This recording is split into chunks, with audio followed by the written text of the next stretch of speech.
friends, it's your old pal Jordan the Lion. Are you ready to do some more exploring of Savannah, Georgia? Great! Daze with Jordan the Lion in Savannah, Georgia begins now. Here we see a sign that says this is the birthplace of the University of Georgia, and a little bit of war history underneath this. These old cannons, the Washington guns.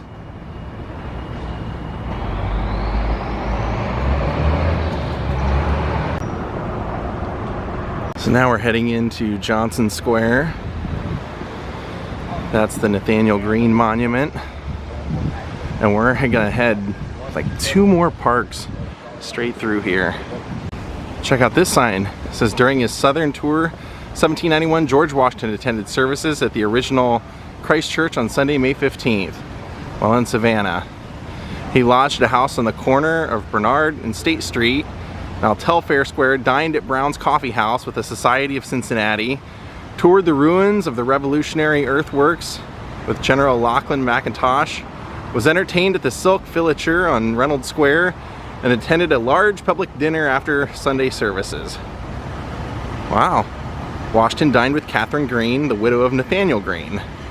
And that's Nathaniel Greene right there on the center of that.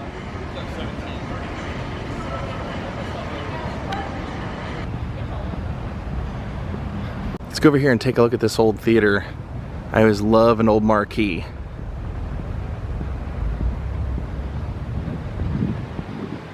Very appropriately titled, the Savannah Theater. Very nice. So take a look at what I just found here. It says this wall is an adaptation of what is believed to be after thorough archaeological research sponsored by Historical Savannah Foundation, the original Presbyterian meeting house, now the independent Presbyterian church, housed on the land granted by King George II. The stones have been reassembled. Huh. Tried to recreate the original facade. It was damaged by the British during the Revolution and later restored.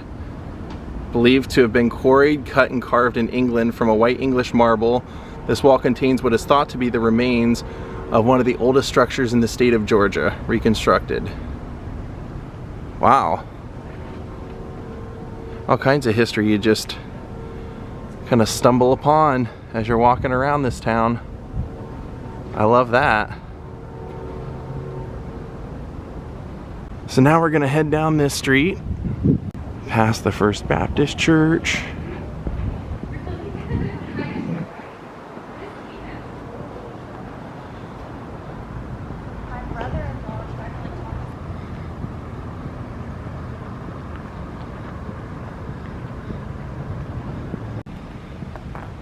Now making our way through this little park.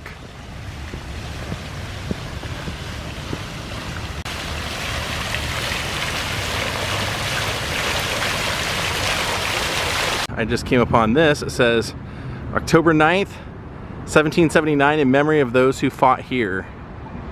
So clearly a Revolutionary War memorial, battle site. See, it looks like they've put some moats.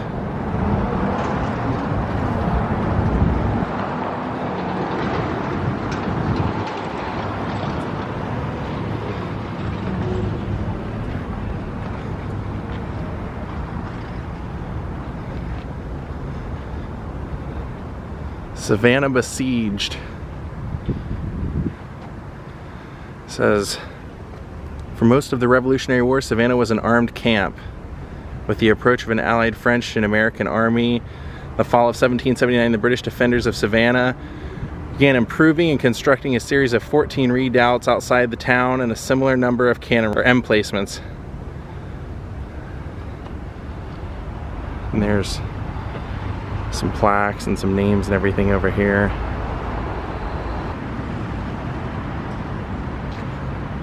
Oh, those might just be lights. No, I'm not sure what that is. Leads to the flag though. Okay, here we go.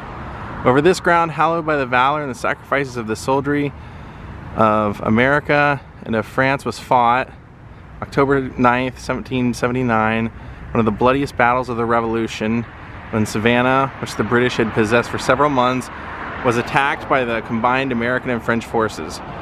Short distance west of this marker stood the famous Spring Hill Redoubt, which is what we just saw, and along here ran the line of entrenchments built by the British around Savannah. After a 3-week siege, the Allies stormed the enemy works in this area early on October 9th. Arrayed in the opposing armies that day were soldiers of many lands, American Continentals, Grenadiers of Old France, Irishmen in the service of King Louis XVI, Polish Lancers, French Creoles, and Negro volunteers from Haiti fighting for American independence against English Redcoats, Scotch Highlanders, Hessians, Royalist provincials from New York, Tory militia, armed slaves, and Cherokee Indians. After a heroic effort to dislodge the British, the Allies retired with heavy losses. Thus the siege was lifted and the French fleet sailed from Georgia, ending an episode of far-reaching significance in the American Revolution. Hot dog! So that's where we were just at.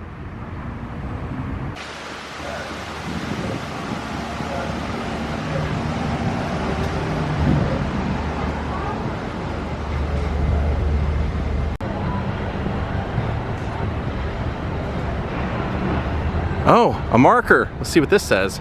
So this sign says, landing of Oglethorpe and the colonists. James Oglethorpe, founder of Georgia, landed with the original colonists, about 114 in number, at the foot of this bluff on February 1st, 1733. The site where he pitched his tent is marked by the stone bench located about 100 feet west of the marker, which would be... Looks like that's the stone bench right over here by this horse and carriage. That would have been where he set up his tent. Wow. It's pretty cool history on this spot. Wow. 173 years ago, James Oglethorpe, the founder of the colony, pitched his tent and here rested at the close of the day for which Georgia was settled. Wow. Very cool history. So, Georgia started here.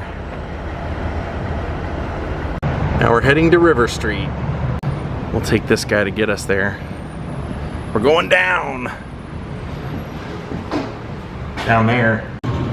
Oh, cool. The Georgia Queen's out there. We'll take a look at the Georgia Queen right there, that riverboat. I saw that last night where I dined. So you can see we've made it over to River Street and the Georgia Queen.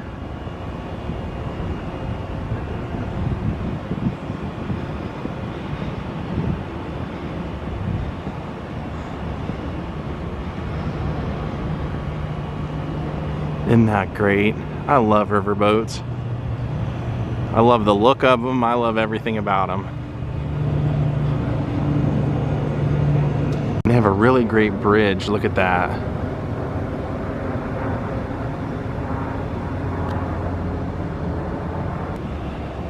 I kind of feel like we should go in this River Street Sweets candy store.